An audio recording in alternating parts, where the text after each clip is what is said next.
आज हम लोग प्रकाश संश्लेषण के बारे में पढ़ेंगे।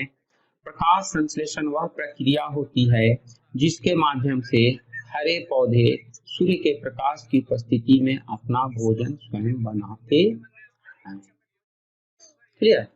प्रकाश संश्लेषण वह प्रक्रम होता है जिसमें हरे पौधे सूर्य के प्रकाश की स्थिति में अपना भोजन स्वयं बनाते हैं। देखिए, चूंकि पौधे अपना भोजन स्वयं बनाते हैं इसलिए पौधों को बोला जाता है ऑटोट्रॉप्स। क्या बोलते हैं? ऑटोट्रॉप्स। और जो अपना भोजन स्वयं नहीं बना सकते हैं वे होते हैं हेटेरोट्रॉप्स। क्लियर? ऑटोट्रॉप और हेटेरोट्रॉप में क्या अंतर है? ऑटोट्रॉप वो होते हैं जो अपना भोजन स्वयं बनाते हैं और हेटेरोट्रॉप वो होते हैं जो अपना भोजन स्वयं नहीं बनाते हैं। तो पौधे जो होते हैं ऑटोट्रॉप्स होते हैं। देखो, पौधे को प्रकाश संश्लेषण की क्रिया के लिए सूर्य का प्रकाश, जल, कार्बन डाइऑक्साइड और क्लोरोफिल की आवश्यकता होती है। इन तत्वों की उपस्थिति में पौधे अपना भोजन बनाते हैं। क्लियर? ये रॉ मटेरियल बोला जाता है, यानी प्रकाश संश्लेषण के लिए कच्चे पदार्थ के रूप में इन्हें हम लोग जानते हैं। और 25 डिग्री से 35 डिग्री टेम्परेचर प्रकाश संश्लेषण के लिए आदर्श माना जाता है, क्योंकि लंबे समय तक ज्यादा तेज प्रकाश में रहने से पौधे का पत्ती का स्टोमेटा क्लोज हो जाता है और प्रकाश संश्लेषण की क्रिया रुक जाती है। प्रकाश संश्लेषण के लिए इंटरमिटेंट लाइट की आवश्यकता होती है।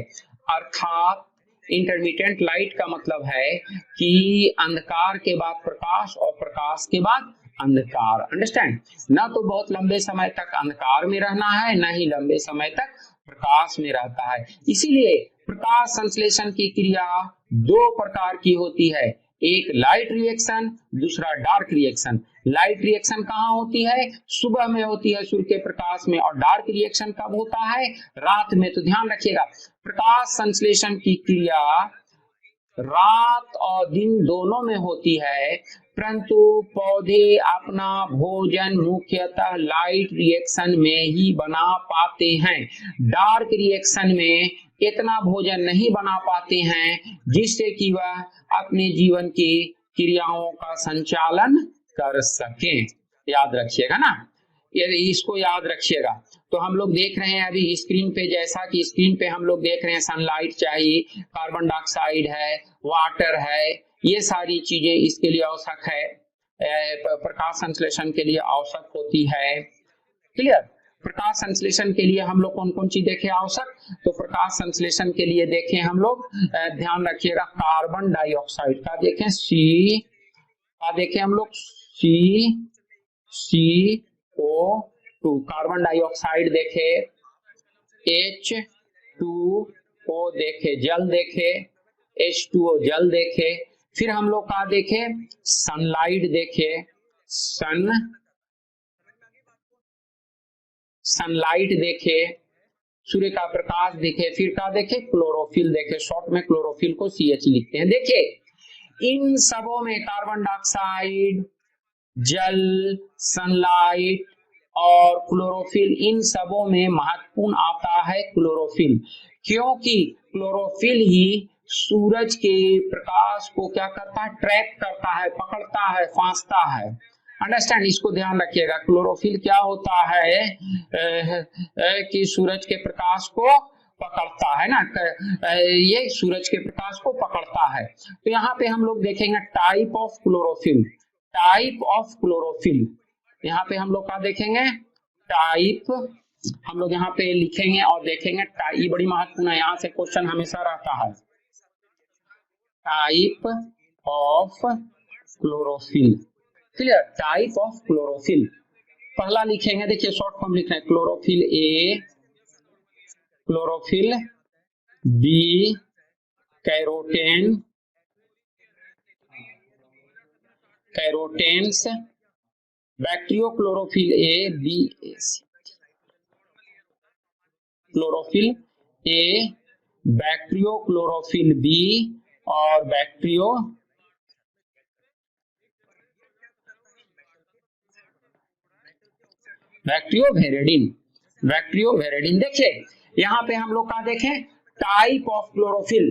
टाइप ऑफ क्लोरोफिल में है chlorophyll A, chlorophyll B, कैरोटेन, bacterio chlorophyll A, bacterio chlorophyll B, बैक्टीरियोवेरेडिन। देखो क्लोरोफिल ए का फॉर्मूला होता है C55, C55 H22 O5 N4, N है, इसको N पढ़िएगा, N4Mg।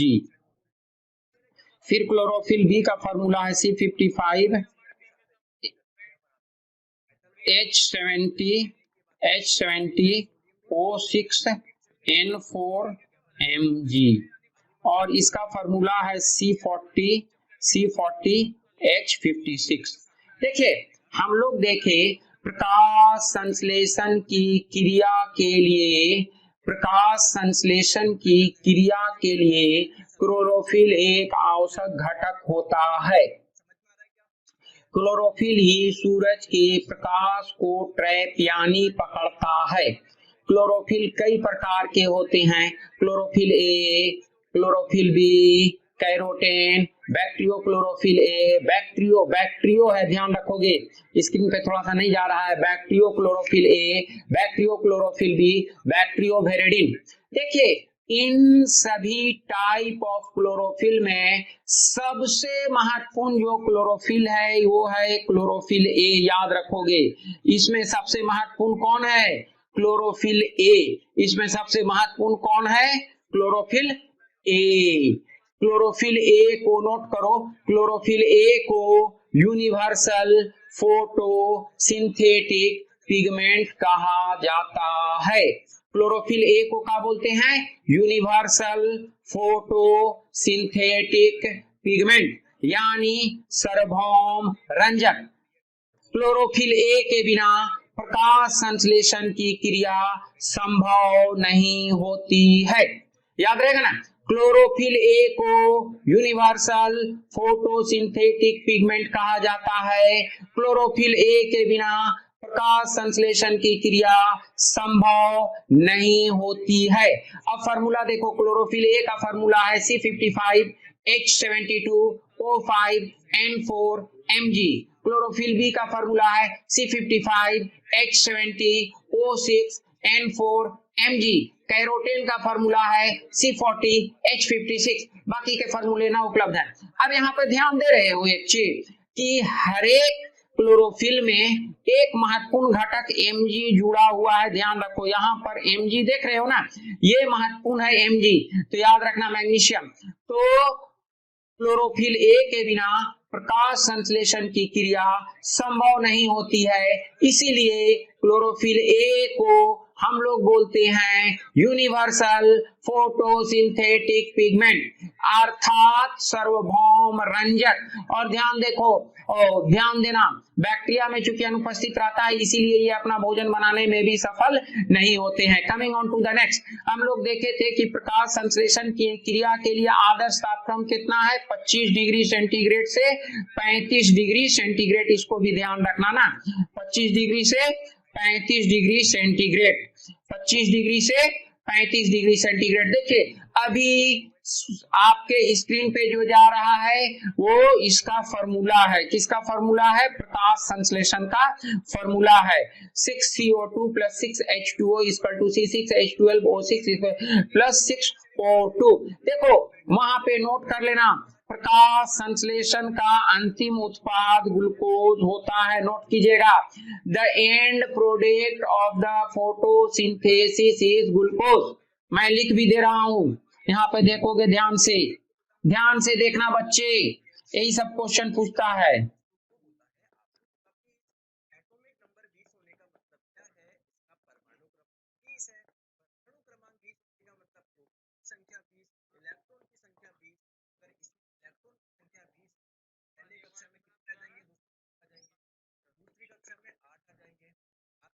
देखो एंड प्रोडक्ट ऑफ फोटोसिंथेसिस का है ग्लूकोज है, C6H12O6, C6H12O6 ग्लूकोज होता है। तो इसको एकदम ध्यान से याद रखना, एंड प्रोडक्ट क्या होता है, ये ग्लूकोज होता है। एंड प्रोडक्ट क्या होता है, प्रकाश संश्लेषण का अंतिम उत्पाद क्या है, ग्लूकोज है। प्रकाश संश्लेषण का अंतिम उत्पाद क्या है, ग्लूकोज है। The end product of photosynthesis is glucose. इसको एकदम ध्यान से याद रखिएगा, ये हमेशा एग्जाम्स में पूछा जाता है। प्रकाश संश्लेषण का अंतिम उत्पाद क्या होता है, तो ग्लूकोज। प्रकाश संश्लेषण का अंतिम उत्पाद क्या होता है, तो ग्लूकोज होता है। इसको याद रखिएगा, प्रकाश संश्लेषण। और प्रकाश संश्लेषण की क्रिया दिन और रात दोनों में होती है, परंतु पौधे अपना भोजन मुख्यतः लाइट रिएक्शन में बनाते हैं, डार्क रिएक्शन में इतना भोजन नहीं बना पाते हैं, जिससे कि उनके जीवन की क्रियाओं का संचालन हो सके, जिससे कि उनकी जीवन की क्रिया चल सके। इसीलिए ध्यान रखिएगा। सुन लीजिए, संसार में सबसे, इसको नोट कर लेना, दुनिया में सबसे ज्यादा ऑक्सीजन की प्राप्ति जो होती है वो बैक्टीरियल फोटोसिंथेसिस से होती है। इसको आप लोग एकदम गांठ बांध के रखिएगा, बार बार एग्जाम्स में आता है। अभी भी पिछला 1 या 2 साल पहले एसएससी एग्जाम में इस क्वेश्चन को दिया था कि दुनिया में सबसे ज्यादा ऑक्सीजन की प्राप्ति कैसी होती है। बहुत सारे बच्चे आए, बोले सर ऐसा क्वेश्चन क्या कहते हैं एसएससी लेवल पर देता है कि एकदम अफसोस लगता है। हम लोग कौची है क्वेश्चन वहां भाई वाह। तो दुनिया में सबसे ज्यादा ऑक्सीजन की प्राप्ति कहाँ होती, कैसे होती है, किसके माध्यम से होती है। तो मैंने उसे कहा कि ये बताओ कि तुमने क्या मारा भाई, तो बोल दिया कि सर मारे पौधे से। हम बोले बस इसीलिए दिया है। तो दुनिया में सबसे ज्यादा ऑक्सीजन की जो प्राप्ति होती है वो बैक्टीरिया के प्रकाश संश्लेषण के कारण होती है। नोट कीजिएगा, दुनिया में सबसे ज्यादा ऑक्सीजन की जो प्राप्ति होती है वो बैक्टीरिया के प्रकाश संश्लेषण से होती है। लाल सागर का नाम आपने सुना होगा, रेड सी में ट्राइकोडेस्मियम इरिथ्रियम नामक बैक्टीरिया के कारण रंग लाल होता है। इसको नोट कर लीजिएगा, ये सब बड़ी हाईली क्वेश्चन है, बहुत पूछता है, स्पेशली कॉम्पिटिटिव लेवल पर पब्लिक सर्विस कमीशन में। लाल सागर का नाम सुनिए, लाल सागर का नाम लाल सागर इसलिए पड़ा कि वहां बैक्टीरिया है पूरे में। कौन बैक्टीरिया, ट्राइकोडेस्मियम इरिथ्रियम। कौन बैक्टीरिया है, ट्राइकोडेस्मियम इरिथ्रियम नामक बैक्टीरिया के कारण लाल सागर का रंग कैसा दिखाई पड़ता है, लाल दिखाई पड़ता है। देखिए, क्लोरोफिल का सबसे महत्वपूर्ण घटक मैग्नीशियम है, याद रखिएगा। क्लोरोफिल का सबसे महत्वपूर्ण घटक कौन है, मैग्नीशियम है। और प्रकाश संश्लेषण की क्रिया जो होती है पत्ती के किस में होती है, ग्रेना में होती है, याद रखिएगा। प्रकाश संश्लेषण की क्रिया पत्ती के किस पार्ट में, ग्रेना, GRANA, जी ग्रेना में होती है, याद रखिएगा ना। किस में होती है, ग्रेना में होती है। किस में होती है, ग्रेना में होती है, GRANA। तो प्रकाश संश्लेषण की क्रिया किस में होती है, ग्रेना में होती है, ग्रेना में होती है। इस क्रिया को हम लोग हिल रिएक्शन भी कहते हैं। कौन रिएक्शन बोलते हैं, हिल रिएक्शन भी इसको हम लोग कहते हैं। इसको हम लोग कौन रिएक्शन कहते हैं, हिल रिएक्शन भी कहते हैं। इसको कौन रिएक्शन कहते हैं, हिल रिएक्शन भी कहते हैं। इसको कौन रिएक्शन कहते हैं, हिल रिएक्शन, HI। इसको हम लोग कौन रिएक्शन बोलते हैं, हिल रिएक्शन भी कहते हैं। सुन लीजिए, प्रकाश संश्लेषण की क्रिया कहाँ हो रही है, ग्रेना में। ये ग्रेना में होने वाले रिएक्शन को क्या बोला जाता है, हिल रिएक्शन। क्या बोलते हैं हम लोग, हिल रिएक्शन भी इसको हम लोग बोल सकते हैं, हिल रिएक्शन भी कहा जाता है।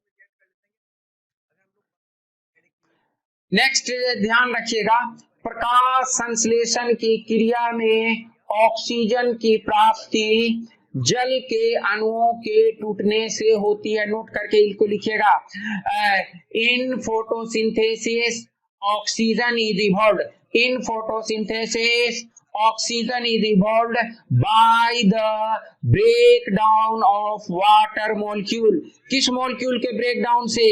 H2O के मॉलिक्यूल के ब्रेकडाउन से O2 मिलता है। ध्यान दीजिएगा, नेसेंट ऑक्सीजन ये होता है। इस पे ध्यान दोगे। प्रकाश संश्लेषण की क्रिया में ऑक्सीजन की प्राप्ति जल के अणुओं के टूटने से होती है। याद रहेगा ना, प्रकाश संश्लेषण की क्रिया में जल की ऑक्सीजन की प्राप्ति जल के अणुओं के टूटने से होती है। याद रहेगा ना, प्रकाश संश्लेषण की क्रिया में ऑक्सीजन की प्राप्ति कहां से होती है? जल के अणुओं के टूटने से होती है। याद रहेगा ना, प्रकाश संश्लेषण की क्रिया में ऑक्सीजन की प्राप्ति जल के अणुओं के टूटने से होती है। प्रकाश संश्लेषण की क्रिया में ऑक्सीजन की प्राप्ति जल के अणुओं के टूटने से होती है। प्रकाश संश्लेषण की क्रिया सबसे तीव्र और सबसे तेज लाल रंग में होती है। ध्यान दोगे, यहाँ अंडरलाइन कर दिए हैं, इसको याद रखना है कि प्रकाश संश्लेषण की क्रिया सबसे तेज जो होती है किसमें होती है? लाल रंग में होती है। प्रकाश संश्लेषण सबसे तीव्र किसमें होता है? लाल रंग में। और सबसे कम जो होता है वो बैंगनी रंग में होता है ना। प्रकाश संश्लेषण की क्रिया ऑक्सीडेशन और रिडक्शन दोनों है ना। प्रकाश संश्लेषण की क्रिया रिडॉक्स रिएक्शन है। याद रखिएगा, REDOX। प्रकाश संश्लेषण की क्रिया जो है वो रेडॉक्स रिएक्शन है। याद रहेगा ना, प्रकाश संश्लेषण की क्रिया रेडॉक्स रिएक्शन है। इसमें ऑक्सीडेशन और रिडक्शन दोनों होता है। याद रहेगा ना, प्रकाश संश्लेषण की क्रिया रेडॉक्स रिएक्शन है। इसमें ऑक्सीडेशन और रिडक्शन दोनों होता है। इतना याद रखना। प्रकाश संश्लेषण की क्रिया कैसी है? ऑक्सीडेशन और रिडक्शन दोनों के लिए होती है। तो ये एक रेडॉक्स रिएक्शन है ना। प्रकाश संश्लेषण की क्रिया कैसी रिएक्शन है? रेडॉक्स रिएक्शन है। प्रकाश संश्लेषण की क्रिया रेडॉक्स रिएक्शन है। देखिए, यहाँ अक्सर पूछता है कि प्रकाश संश्लेषण की क्रिया दिन में होती है रात में। तो ध्यान रखिएगा, प्रकाश संश्लेषण दिन और रात दोनों में होता है ना। इसमें कहीं दिन में होने वाली रिएक्शन लाइट रिएक्शन या प्रकाशित अभिक्रिया, और रात में होने वाली डार्क रिएक्शन या अप्रकाशित अभिक्रिया होती है। इसमें कहीं भी किसी तरह का कोई भी आप लोग को ये नहीं होना चाहिए ना।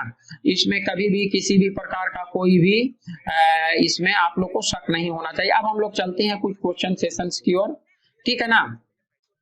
We are going towards some question session. In photosynthesis, dark reaction is called so because in photosynthesis dark reaction is called so because it occurs in dark. It does not require, second option है, it does not require light. It cannot occur during daytime. It occurs more rapidly at night ना। तो it occurs in dark or it cannot occur during daytime. The C option is the best option. Understand? C is the best option. Go with the C.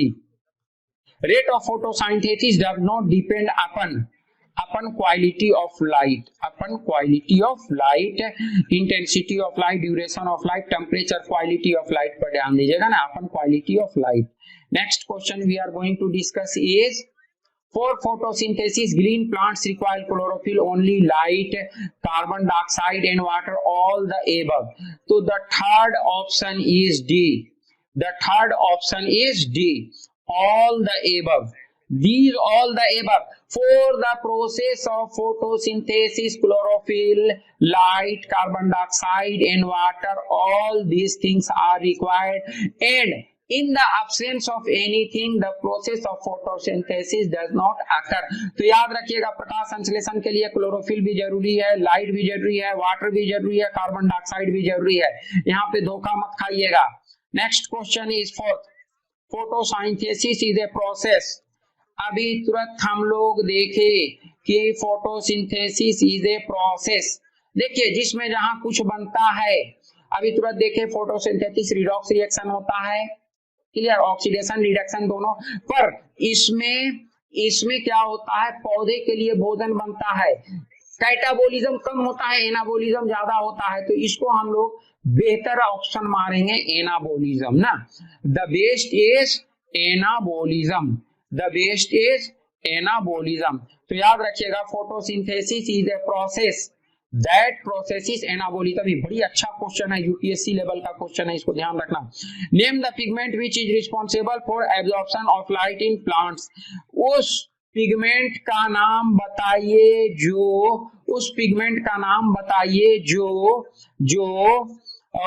Light के absorption के लिए है। Chlorophyll, देखो chlorophyll light का absorption करता है, stroma नहीं।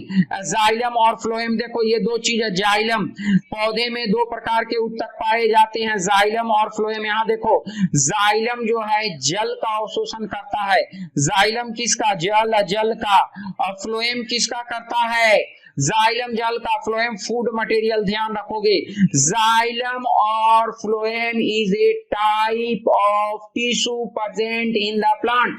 Remember, xylem and phloem are a type of tissue present in plant, and xylem absorb water from soil through the root pressure, and phloem absorb food material from the soil.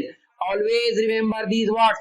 So the absorption of light is by chlorophyll. Always remember chlorophyll.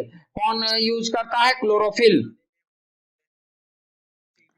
Next question है इन bacteria, that is the 6th। In bacteria the colour of light which is responsible for photosynthesis. Bacteria में जो colour colour का light भोजन प्रकाश संश्लेषण के लिए responsible है। देखिए बड़ी इंपॉर्टेंट क्वेश्चन है, इसको 6C मारना, रेड कलर आता है, इसको रेड कलर मारना।